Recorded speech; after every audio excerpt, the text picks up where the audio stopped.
"You'll never be half the man my ex is," she said, loud enough for the couple 2 tables over to hear. That's the moment everything shifted. Not when she said it, but when the silence afterwards sank in like wet concrete. Forks hovered. Glasses froze midair.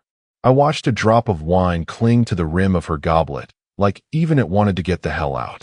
Across from me, Denise smirked with the confidence of a woman who thought she'd won something. It was our anniversary. 40 years since we met. 36 since we married. 24 since we moved into that house I spent 2 years designing from scratch. 12 since I retired and gave her the freedom to find herself through yoga, a nonprofit board seat, and, apparently, reminiscing about her high school quarterback ex like he was some kind of life benchmark. She looked at me like she expected a reaction. I gave her none. I finished chewing. Swallowed. Dabbed the corners of my mouth with the cloth napkin like I was judging a steak, not a marriage. Then I nodded once, evenly. "Thanks for the update," I said. Her friends at the table, our friends, once upon a time, shifted uncomfortably. Carol reached for the check. Mitch pretended to get a work call. The waiter stood there with my creme brulee, deciding whether to place it or flee. But I didn't move. Didn't blink. I took the dessert. The thing no one realized, especially Denise, was that my silence wasn't shock. It was strategy. I had already known. The way she'd been leaving subtle hints like breadcrumbs from a woman who wanted to get caught, but needed to feel like a victim when she did. The gym bag that always smelled like cologne that wasn't mine. Her sudden rediscovered taste for whiskey sours, his old favorite. According to a yearbook she once drunkenly forced me to flip through. The playlist on the kitchen speaker, all 90s throwbacks. Nostalgia with a heart-on. And the telltale symbol? She wore the emerald necklace he gave her in college. The one I found in a sealed box in our attic 5 years ago and never mentioned. She claimed she pawned it during a rough patch. Now, there it was around her neck, glinting like a neon sign screaming I miss him. So no, I wasn't surprised. I was calibrated. I watched her laugh as we left the restaurant, arm in arm with Carol, whispering loud enough for me to hear. He just sat there. Like a statue. Doesn't even fight for me. They thought I'd cracked. That I'd retreat back into the quiet little man cave she never visited. That I'd stew and lick invisible wounds while she played coquette on social media and slid her ring off for photo shoots. But I wasn't stewing. I was downloading. Because 2 months earlier, I'd hired a digital forensics firm. Nothing flashy, just a friend's referral after Denise mistakenly sent me a Venmo mint for someone named Jay. The note said, "Last night was fire," followed by 3 chilly emojis and a wink. I played dumb. "Is this for me?" She replied. "Oops, meant to send it to Janet." Right, Janet, who lives in Iowa and thinks texting is evil. That oops cost her everything. I had to mirror her phone, quietly, legally. Every photo, note, app backup, and voice memo now mirrored to a separate cloud folder she didn't know existed. I didn't even look at it right away. I waited. Let her dig the hole. Let her pour champagne into it. Now it was deep. And after that dinner, the final shovel full had been tossed. In the parking lot, she asked me, "Not gonna say anything?" I looked at her like she was a background actor in someone else's movie. Then unlocked the car door and got in without a word. Let her talk. Let her gloat. Let her pull out her phone and text God knows who about the loser she's stuck with. I saw it. I had it. Every photo. Every late night. Thinking about you. Whisper she thought was just between her and whatever ghost she was chasing. That night, as she fell asleep smug in her triumph, I opened my laptop. Typed a single sentence. Proceed. She made it public. Then attached a file. Titled it Pre-Anniversary Revisions. Sent it off. While she dreamed of her ex, I was erasing her future. One clause at a time. The first message hit the group chat less than 20 minutes after we got home. I was still taking off my shoes. He just sat there. Like a loser. Then the kicker. Honestly, it was too easy. I almost felt bad. Almost. 3 laughing emojis. A gif of a bored cat. And a selfie she took under the restaurant chandelier, with me in the background. Blurry, mid-bite. She captioned it, "This man thinks we're still in love." They all laughed. Carol, Lauren, even Marcy, her cousin who once cried on our couch when her boyfriend left her for someone younger. Now she was in on the joke too. I didn't respond, didn't confront, didn't slam a door or throw a glass. I walked past her in the hallway. She didn't even look up from her phone, still chuckling, still scrolling. She called out, mockingly, "Don't worry, Roger. You were a great audience." I stopped only to glance at the thermostat. She always turned it up when she drank. Cheap wine turned her into a sweaty narcissist. I adjusted it back down, calmly, clinically. In my office, I powered on the MacBook Pro she never knew the password to. Not the main one. The other one. The quiet one. The folder was already open. Exit package. Inside, PDF copies of our trust agreement. Timeline spreadsheet tracking every suspicious transaction from the last 18 months. Screenshots of all her mirrored messages. A scanned copy of a prenup she thought had expired, but didn't. And one new document, a revised property distribution clause, marked, "Ready for review" by my lawyer. I typed a brief message. Miles. As discussed, initiate process under the public disparagement clause. Refer to Addendum 3, pages 4 and 7. Upload full documentation to court portal. Confidentiality flag on. Subject, activate. Then I attached the file, titled simply Pre-Anniversary Revisions.pdf. It uploaded fast. My internet never lagged. I hovered a moment before pressing send. There was no satisfaction, no smugness, just a stillness that comes when you realize the person across the hall from you doesn't exist anymore. Denise was still giggling to herself when I passed the kitchen, now on a video call with Lauren, recounting the toast like it was some kind of victory lap. And I said, "You'll never be half the man my ex is. You should have seen his face, Lauren. He looked like a kicked puppy. He actually just thanked me, can you believe that?" Lauren's voice crackled through the speaker. "Girl, that's iconic. I swear, you should have been on Real Housewives." Did he even flinch? "Nope," Denise said, taking a long sip. "Like a statue. Honestly, I think he's going senile. Makes this easier." She laughed again, harder this time. I stood by the fridge, just long enough to see the reflection of her face in the microwave door.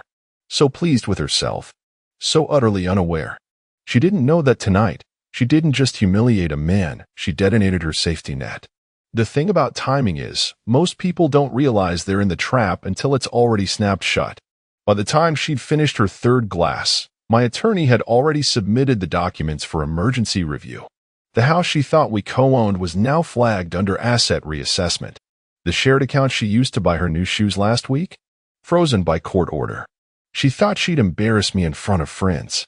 What she really did was hand me legal ammunition in front of witnesses. The most powerful trigger isn't rage. It's silence. And I had just pulled it. At 1:17 a.m., her laughter changed. Not the loud, attention-demanding cackle from earlier that evening. This one was quieter. Intimate. The kind she used to reserve for inside jokes and bedroom whispers. I heard it through the wall, not loud, but sharp enough to cut through drywall and dignity. She was lying in bed, legs tangled in the overpriced linen sheets I bought last fall, whispering into her phone like a teenager sneaking past curfew. I didn't need to listen in. I already had a copy. Denise had no idea her iCloud backups were mirrored.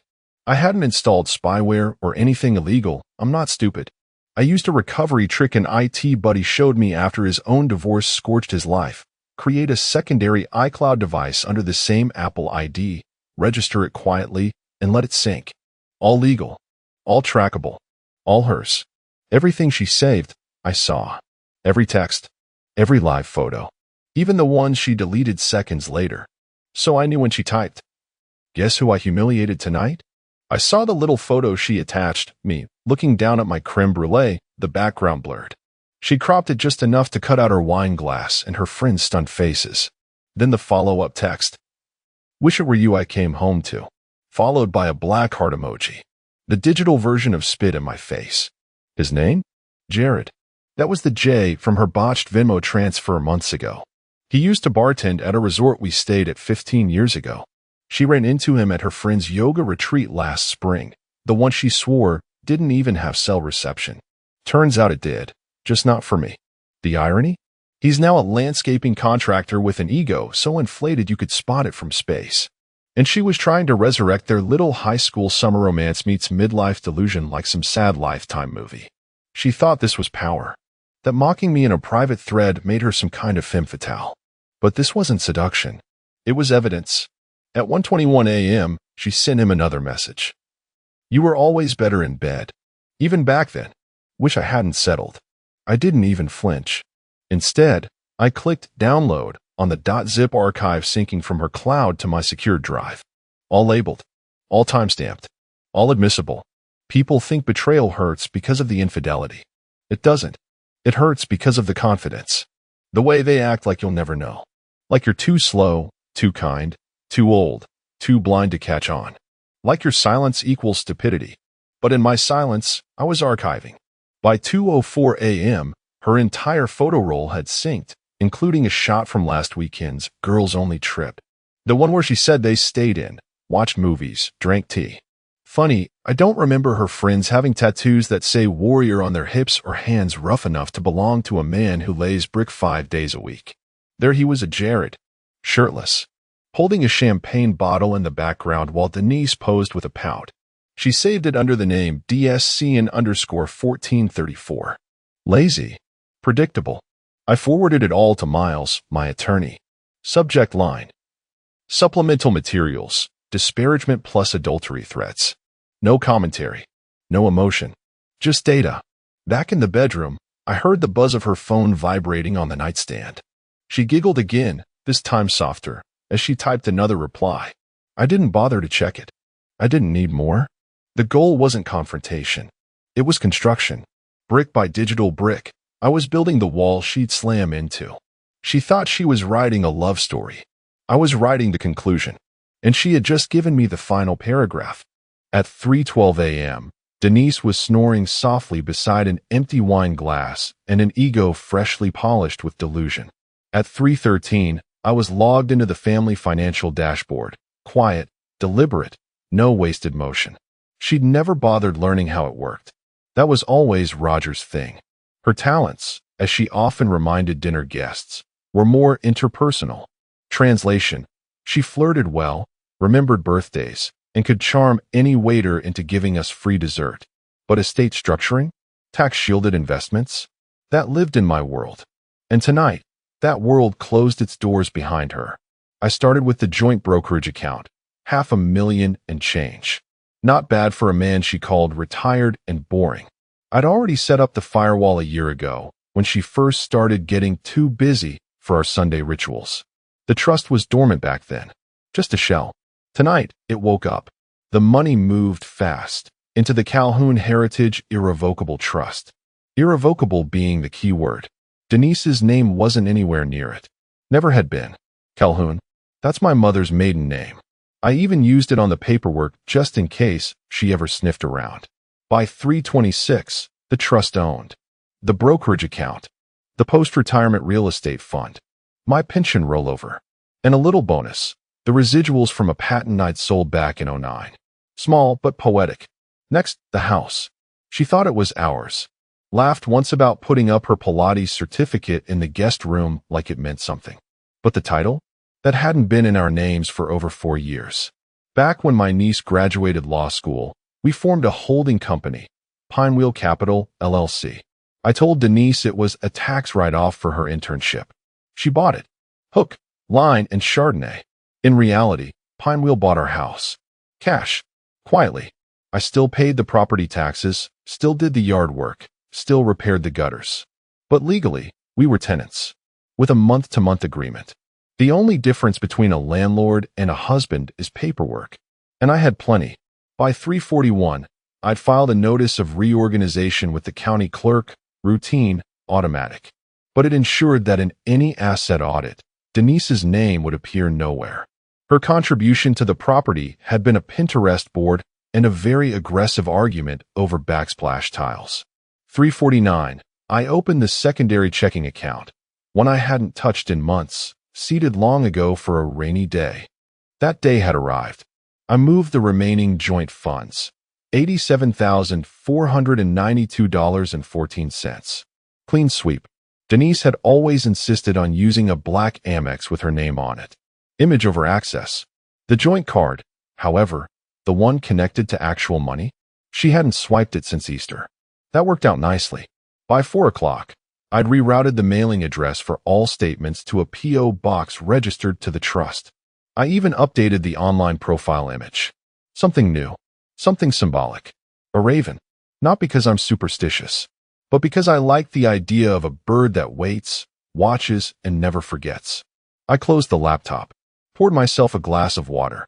She stirred in bed, rolled over, mumbled something like, NGH, thermostat's broken again. Then curled back into sleep. No, sweetheart.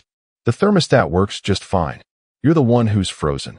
Tomorrow she'd wake up thinking she still had options. Still had leverage. Still had some version of me on standby, waiting for her tantrum to pass. But tonight, I became untouchable. While she dreamed about Jared's compliments and her next Instagram caption, I'd locked every exit behind her. The audit wasn't just cold. It was surgical. I woke up at 9:43 a.m., a luxury I hadn't allowed myself in years. Sunlight was already pushing through the blinds, slicing across the hardwood floor like quiet applause. I stretched, yawned, and padded into the kitchen. French press. Kenyan roast. Quiet hum of the refrigerator. I didn't rush. Let the world scream. I'd built this moment to be silent. When I finally reached for my phone, the screen lit up like a Christmas tree strapped to a panic attack. 255 missed calls. Denise. Her sister. A number I didn't recognize. One listed as Yoga Susan. Another with no ID, probably Jared doing his best impression of someone who still mattered. And the voicemails. God.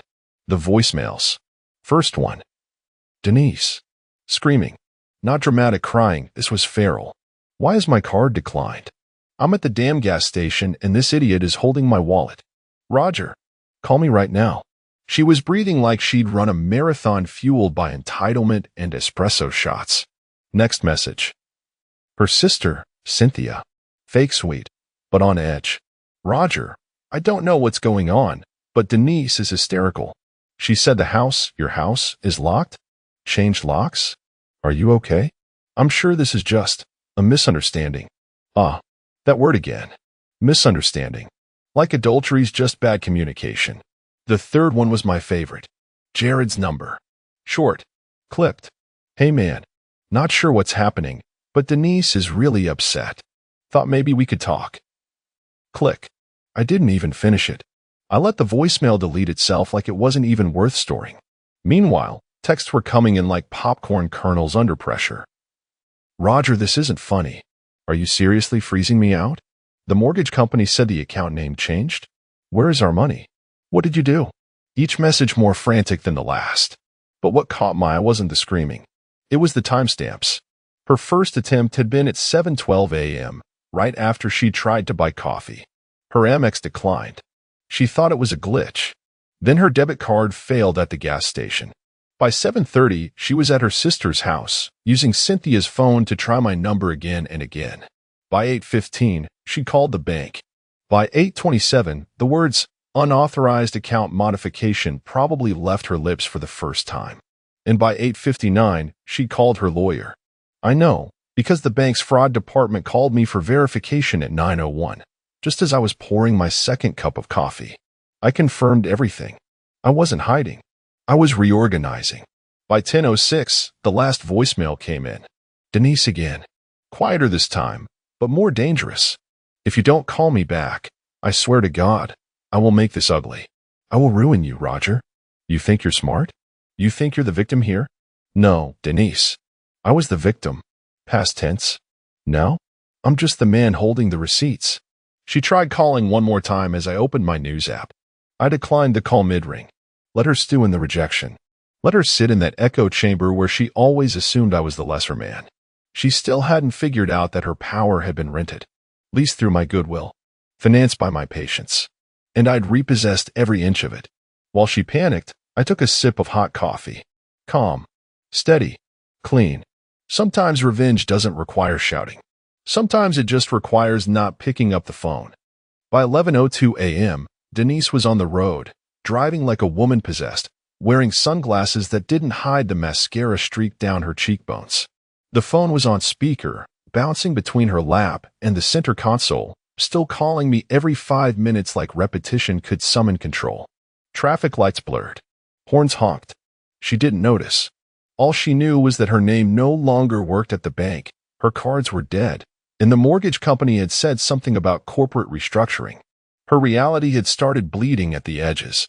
She needed an anchor. She needed the house. The place with the rose bushes she pretended to water for Instagram. The kitchen where she burned soup but filmed herself plating takeout like a gourmet chef. The upstairs bathroom with the mirror she called her truth teller because, in her words, it made her look younger than Roger deserves. That house was more than walls to her. It was her stage. So when she pulled into the driveway at 11:49 a.m., she expected to step back into her kingdom. To stomp up the stairs, find me brooding in the den, and start her monologue about what I'd really meant by all this. Maybe even cry. She was good at tears when cornered. But the house didn't greet her. The keypad glared red. Her key didn't fit. She tried again. Harder. Jammed it like force could negotiate. Then moved to the side door. Same result. Even the garage had a new panel. The panic rose faster this time. Not the controlled chaos of morning bank calls. This was raw, primal confusion. She pounded on the door with her palm, then with both fists, shouting now. Roger, open the damn door. What the hell is this? Nothing. The house was still. She pressed her face to the window by the dining room, shielding her eyes from the glare. That's when it hit her. The chandelier, the one she insisted we install for ambience, gone. The dining table replaced by something sleek, modern. Glass and chrome instead of reclaimed wood. No trace of the beige runner she bought from that overpriced boutique. No framed wedding photo on the shelf. And the worst part? Shoes by the door. Not mine. Not hers. New ones. Women's. Size 7. Maybe. Black flats, neatly aligned on a mat she didn't buy. Her face went pale. She ran around to the back patio, tried to slide open the door she used to leave ajar for fresh air. It didn't budge. She rattled it, stomped, screamed. A voice called out from across the street. Denise. She turned. It was Harold. Retired, widowed, and nosy as hell. Always trimming his hedges like the yard was a battleground. I thought you moved out last week, he said, blinking. Didn't know you were coming back. She stared at him, blinking like she'd just been slapped. What are you talking about? He scratched his chin, oblivious. That younger woman, the one with the curly hair, she moved in last Thursday, right? Thought it was your niece or something. I said hello. She said she was the new tenant. Place looks great, by the way. Tenant? Tenant? Her head spun. She turned back to the house. The mat at the door no longer said welcome. It said live deliberately. A new life had started in her house. Denise stood frozen for a full 30 seconds before she grabbed her phone again. No missed calls. No new messages. She typed, fast, thumb shaking. Roger. We need to talk. This isn't funny anymore. Did you rent the house? Sell it? I have rights. You can't do this. I will call a lawyer. I will. But I'd already seen it. The text synced to the archive folder in real time, landing next to last night's flirty whispers and this morning's meltdown. She tried calling again.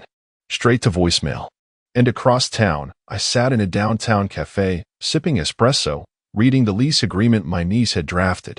12-month term. Paid in full. Tenant, Claire Harper. My niece. Law degree, excellent credit, no tolerance for drama. The house hadn't vanished. It had simply moved on. And Denise? She was locked outside of a life she thought she could humiliate and still own. The doorbell rang at exactly 3:06 p.m. Cynthia opened it, still in her robe, annoyed. She was halfway through her second mimosa and didn't appreciate surprises, especially not from couriers holding clipboards. Signature required. The man said, emotionless. Brown uniform, clean clipboard, envelope thick enough to slap. No return address. For Denise R. That's my sister, Cynthia cut in. She's... I'll wait, he said, already raising the stylus. Denise came stomping down the hallway, barefoot, phone still in hand from her 50th unanswered call to me. Her hair was a mess, eyeliner smudged into war paint. She looked like she'd just run a marathon through legal ambiguity. She signed without reading. Assumed it was a lawyer, or the bank, or maybe even a pathetic apology letter from me with flowers stuffed inside like I used to do when we were 25 and still believed in soft landings. Instead, she opened the envelope and pulled out the first document. Marriage nullification via trust dissolution. Not a divorce filing. Not a request. A declaration. Full summary. Neutral tone. Deadly consequences. The trust that shielded every asset was formally, irrevocably severed from her. No appeal. No negotiation. The second page. Court notification. Transfer of ownership validated. Stamped. Signed. Official. The house she just got locked out of? Never hers. The bank had acknowledged the full transfer. And the new tenant, Claire Harper, was fully legal, fully paid. Denise had as much standing as a raccoon on the front porch. The third page, a still image, low-res, cropped, but unmistakable. Her phone screen, message bubble. Guess who I humiliated tonight? Under it, my face, bored, chewing steak, unaware she was staging a photo for the man she'd been mentally undressing all year. The ex she swore was a lesson, not a person. Denise stared at it, color draining from her skin like someone had pulled the plug. Then she reached the final piece. A handwritten note, single sentence. Centered. This wasn't about him. This was about you not seeing me. No signature. No threat. No closing flourish. Just that. The world didn't end in screaming. It ended in silence. She sat down on the couch without saying a word. Cynthia asked, "What is it?" Once, maybe twice. No answer. Denise just stared at the note like it had hit her with more force than any courtroom ever could. It hadn't just told her she lost. It told her why. She'd always believed humiliation was a power move. Something to toss out like confetti while I stood beneath it, smiling through gritted teeth. But this was calculated, choreographed, clean. And for once, there was no one to perform for. No audience. No laughing group chat. Just a couch, a courier slip, and a truth she couldn't twist. This wasn't about her ex. It was about her blind spot. Me. She arrived late. Of course. Wearing oversized sunglasses that didn't match her outfit and a wrinkled blouse that looked like it had been pulled from the floor of her sister's guest room. Her hair, usually styled within an inch of its life, hung limp around her shoulders. Her posture screamed defiance, but her hands betrayed her. Fidgeting, gripping the purse strap like it could anchor her to some version of reality that hadn't already dissolved. The cafe was neutral territory. Mid-tier, midtown. Clean, beige, boring. No memories. No nostalgia. Just quiet jazz and the whir of a decent espresso machine. I was already seated. Black coffee. No cream. No sugar. Just the taste of finality. She spotted me, adjusted her glasses like armor, and walked over with the kind of fake composure that burns calories. She didn't say hello. Didn't sit right away. "I have no idea what this is supposed to prove," she snapped, arms crossed. "You think playing some weird lawyer card game makes you look strong? It makes you look petty." I sipped my coffee, set it down, then slid the folder across the table with 2 fingers, calm, surgical, silent. She didn't touch it, just stared. "You said I'm not half the man your ex is," I said, voice low. "Good news, he gets half the blame too." Her mouth opened, closed, opened again. "What is this?" "Documentation," I said, "in case you needed help remembering who played what role." She finally opened it. First page, a bank transaction timeline. Not mine, hers. Tagged purchases, hotel stays, withdrawals in odd cities. Timestamps cross-referenced with photos she'd sent me from supposedly different places. Second page, GPS pings. Her phone, her car. Location histories pulled legally, linked through a shared auto insurance login she never bothered to update. She always said I was too old school to know tech. Turns out I was just quiet. Third page, photos. Private investigator, 6 weeks worth. Denise kissing Jared in the parking lot of a Holiday Inn Express, 2 hours before she told me her friend had a wellness emergency. Another shot. Her checking into a lakeside Airbnb that had 1 bed, not 2. Timestamped. She flipped faster now, hands shaking, still trying to find the one page that would explain it away. Reframe the narrative. Reclaim the spotlight. Instead, she hit the final section, her own texts, printed and highlighted. "You were always better in bed. I wish it was you I came home to." Roger just sat there. What a joke. I watched the moment it clicked. Not just that I knew, but that I planned to know. That I hadn't stumbled into this. I had built it. This is low, she muttered, pushing the folder away like it might bite her. No, Denise, I said. You went low? I just kept the receipts. She blinked fast, voice tighter now. You could have come to me. We could have talked about this like adults. Worked through it. I mean, Christ, Roger, we have history. I leaned in, smiling just enough to sting. You had a choice, partnership or performance. You chose the stage. This is your closing act. She sat back, folding her arms. So what now? You want an apology? A confession? I took one last sip of coffee. No, I said. I want exactly what I already got. Peace. She didn't get up. She didn't scream. For the first time in weeks, maybe months, Denise was completely still. The weight of the folder on the table seemed to grow, each page an anvil. As I stood to leave, I paused behind her chair. I let you play your game, I said quietly. Now I'm just cashing in the score. And then I walked out. No final jab. No lingering look. Just silence. And her, alone at the table, holding the evidence that her show was over. The email came at 8:03 a.m. sharp. Subject line: Mandatory appearance, confidential mediation review. From a law office she didn't recognize, addressed formally. No dramatic threats, no caps lock, no ultimatums. Just a date, a time, and an address uptown. Professional. Surgical.